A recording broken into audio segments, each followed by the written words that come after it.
Today we're going to go over the 3 best video cameras on the market and which one you should choose.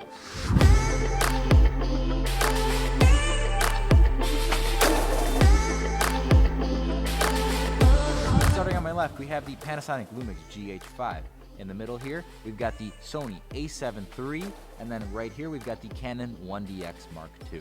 In today's day and age of beautiful B-roll shots and creamy, smooth handheld motions out of the camera, it's very important for your camera to have slow motion features, which all of these 3 cameras have, and that's probably a very good reason that you're looking at one of the 3. Now the Lumix GH5 right here shoots 1080, 120, but it also shoots 4K 60. So 1080, 120 is about 5 times slower and about 20% slower of a video image out of camera. This also has a variable frame rate, which plays back in camera nice slow motion footage so you can see how it will look on your 24 frames per second timeline. Moving on to the Sony A7iii, this is only capable of 1080 120, but if you've got a nice enough lens and a nice sensor like this that's full frame, that's really all you need to achieve that beautiful shot. Now this camera I'm sure will be upgraded in the future with the A7S III, and it probably will have 4K 60, but for the price this is definitely worth purchasing. Moving on to the Canon 1DX. This is the behemoth, this is the monster, this is the flagship of Canon, and it is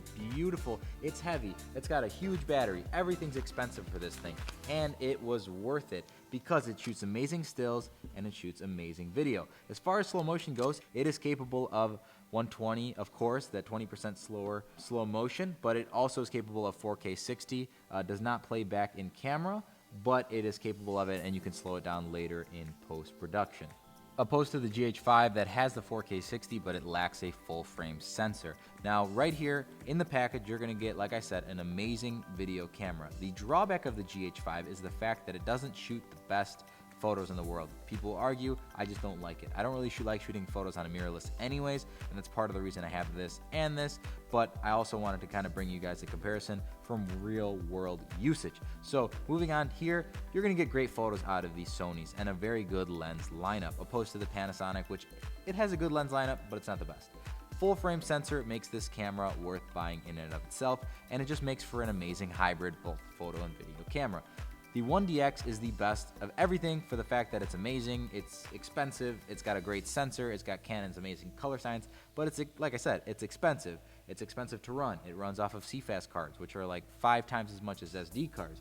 The battery in itself is huge, and you know, it's just a behemoth, and if you want to have any good lenses for it like the Sony, it's going to cost you a pretty chunk of money. Now you're probably wondering, why did I include the GH5 in this comparison? I've seen these cameras compared, but no one ever brings this camera up, and that's because this is just so capable as a video camera. The only real drawbacks of this camera are the fact that it's not that good in low light because of the smaller sensor, also due to the fact that it has the in-body stabilization, but it's got a lot of other amazing features. Now, speaking of in-body stabilization, the Sony has in-body stabilization and the Canon does not. So that's another drawback of the Canon, but the Canon has a lot of lenses similar to the 16 to 35mm that have the stabilization built in. Now going over the overall fit and finish of these cameras, the GH5 is very small, it's very light, sort of plasticky, but it's got a lot of amazing buttons and it does feel good in the hand. Great camera for traveling and just great to use every day. It'll never break your back.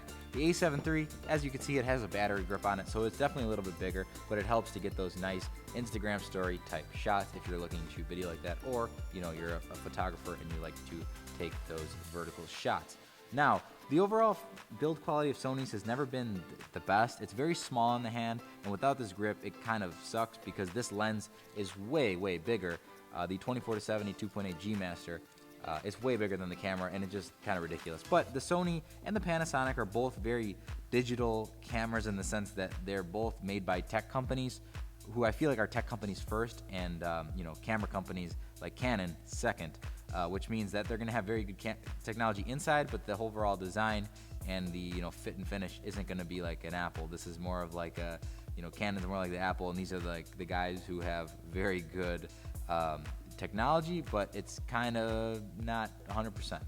Canon will only release something that's 100%, and if they have a functionality in their camera, they want to make sure that it's good, doesn't overheat the camera, and it works very well. So that's a lot of the reason a lot of people shoot these cameras, is because it's like the behemoth, and it's just so good at everything that it does. But the files are 5 times larger than these cameras right here, and the camera is kind of a pain to lug around all day.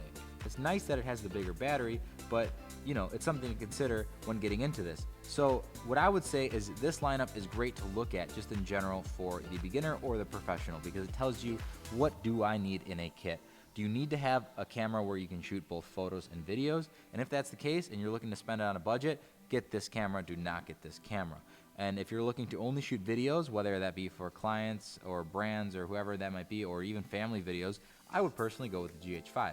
But if you're making a good living off of your work and you like to shoot hybrid, which is essentially photos and videos, you need to do both, and you want an amazing lens lineup, I would personally go with the 1DX Mark II.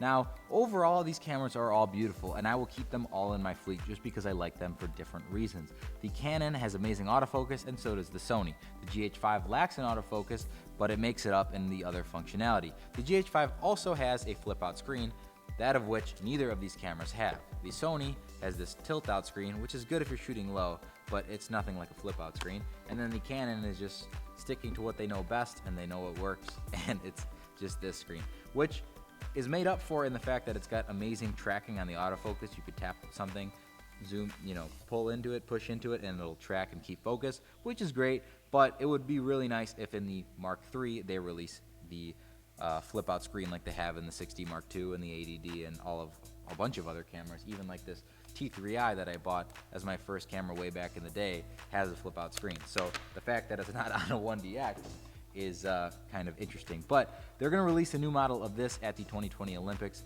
I'm sure they're going to release a new model of this, or after the 2020 Olympics. They're going to test it there. I'm sure they're going to release a new model of the Sony A7 III, probably the Sony A7S III, pretty soon here. GH5, they came out with the GH5S, which you're watching this on, but I didn't include it in this video because I prefer the GH5 to the GH5S for everything that isn't on a tripod.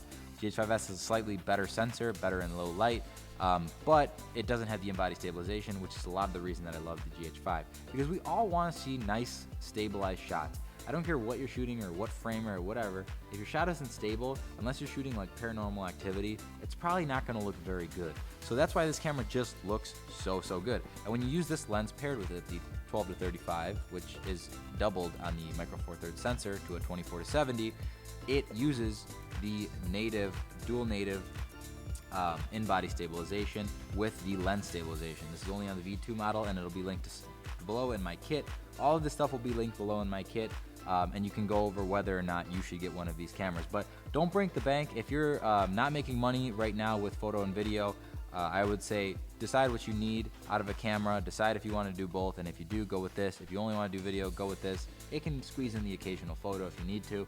And then if you want to heavily invest and you've got the cash, go with the 1DX. Guys, thank you so very much for sticking around for today's video. If you want to see anything else on these cameras, like I said, I do own all of them and a bunch more like the Nikon D850, etc. And I've had a lot of real-world experience with them, and I want to be able to bring that to you. So as always, guys, like this video if you liked it, dislike it if you didn't. Subscribing would mean the absolute world to me. Guys, if you want to check out more on what it is that I do, look at the links in the description below. I just launched a $7 ridiculously priced beta version of my Video Hacker Pro course. Now, don't feel like you're obligated to do it. Feel free to just watch these videos. But if you want to learn an in-depth something that I've been working a lot on to be able to provide the skill set to you guys, feel free to check it out. It's only $7. It's going to go up soon once I finish the video content for it, but it's all written out right now. And it's very, very packed with knowledge that I wish I would have had 10 years ago. So guys, as always, thank you so very much for watching, and I will see you in the next video.